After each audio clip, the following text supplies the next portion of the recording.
So here we have the Volkswagen T-Roc on an 18 plate. I'm going to start off by hopping inside the car and running through some controls first of all. Okay, now that we're inside the car, we're going to start with the dials. Over on the left hand side we have the coolant temperature gauge, then the rev counter, and on the right hand side the speedometer and fuel gauge. In the centre you can see the total miles of this car. They are 15,038.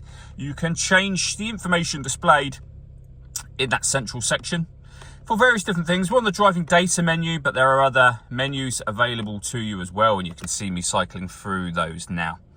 If we back out to the steering wheel, the buttons I was using a second ago are over here on the right hand side. We have stereo controls there as well. Over on the left hand side, the stereo controls continue. We've also got cruise control. Once you set cruise control, hit this button here. This car is able to maintain its own distance between itself and the car in front, both speeding up and slowing down automatically, depending on the car in front's speed. Over in the centre, we then have the main touchscreen for the car. So you can access your radio menu, which is the one we're on at the moment. And you'll see we have DAB, FM and AM radio. If you want to listen to your own music, you can do. There's a number of ways of doing that as well. And as you can see, they include Bluetooth audio.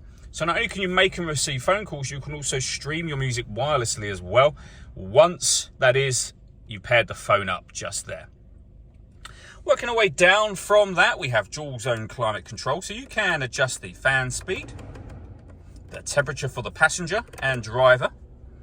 You can determine what direction you'd like the air to be distributed in.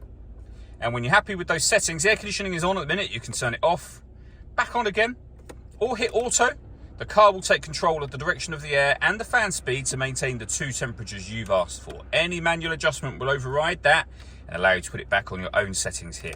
We've also got a heated driver and passenger seat, both of which have 3 separate heat settings each.